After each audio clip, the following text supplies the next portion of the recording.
Bismillahirrahmanirrahim. Elhamdülillahi Rabbil alemin.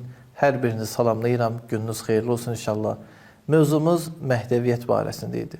Keçən bəhslərimizdə biz Məhdəviyyət anlayışı və eyni zamanda Quranda yer alan ayələri siz əzizlərlə müzakirə etdik.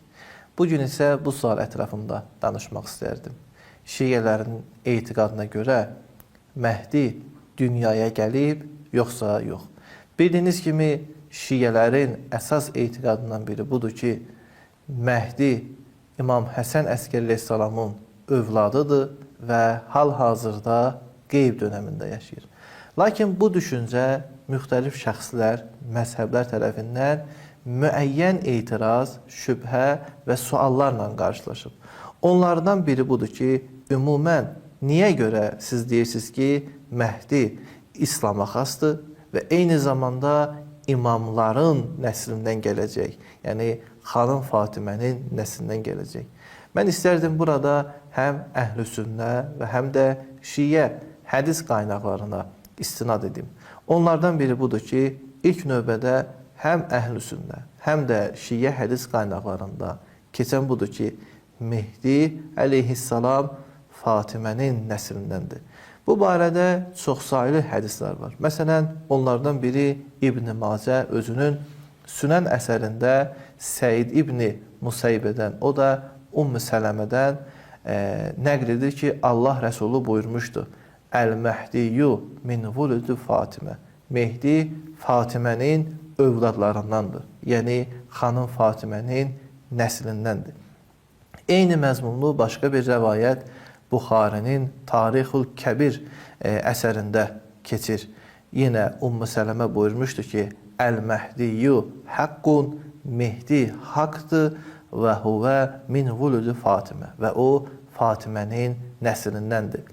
İndi Şiə də bu hədislərə və eyni zamanda digər hədislərə istinad edərək deyir ki, ilk növbədə Məhdi imamlara mənsubdur, Peyğəmbərin ailəsinə mənsubdur, Əhl-i Beytə mənsubdur. Və nəyə görə deyir ki, Məhdi imamların ardıcısıdır, imamların 12-cisidir. Bu barədə yenə Şiə həm Əhl-i Sünnə hədis qaynaqlarına istinadən deyir və eyni zamanda öz hədis qaynaqlarına əsasən bu fikrə çatır. O hədislərdən biri İsna Əşərə xəlifə hədisidir. 12 xəlifə rəvayəti bir çox hədis mənbələrində gəlmişdir. Əhl-i Sünnənin ümumən 4 fiqhi məzhəbi, yəni Hənəfi, Maliki, Şafii, Həmbəli hələ yox idi, formalaşmamışdı. 12 xəlifə hədisi Əhl-i Sünnə hədis qaynaqlarında yer alırdı. Məsələn, onlardan biri Süleyman İbn Davud İbn Cərud Tilasidir. O, 2-ci əsrdə yaşamış ən böyük mühəddis idi. Cabir İbn Səmurədən bu barədə hədis nəql etmişdi. Yəni, diqqət edin, bu mühəddis yaşayanda Şiələrin 9-cu imamı İmam Cavad əleyhissalam hələ dünyaya gəlməmişdi. Hədisin məzmunu bundan ibarətdir ki, Allah Rəsulu buyurdu ki, İslam əzizdir, nə qədər ki, mənim orada 12 xəlifəm var. Yəni, Allah Rəsulu buyurur ki, məndən sonra bu İslam əziz qalacaq, nə vaxta qədər? O vaxta qədər ki, 12 xəlifəm onun başında duracaq. Baxın, indi 12 xəlifə kimdir? 12 xəlifə nə Raşidin xəlifəsi ilə düz gəlir, nə Əməvilərlə düz gəlir, nə Əbbasilərlə. Raşidinlə həm sayı etibarən düz gəlmir, Əməvilərlə də sayı etibarən düz gəlmir, Əbbasi xəlifələrin sayı etibarən düz gəlmir.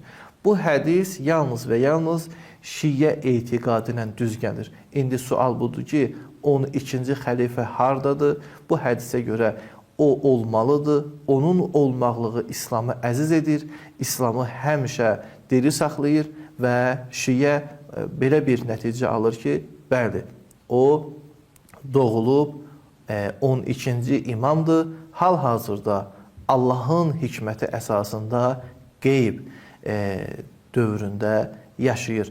Bu barədə digər məsələlər də var. İnşallah gələn müzakirələrdə siz əzizlərlə müzakirə edəcəyik. Əssalamu aleykum və rəhmətullahi və bərəkətuhu.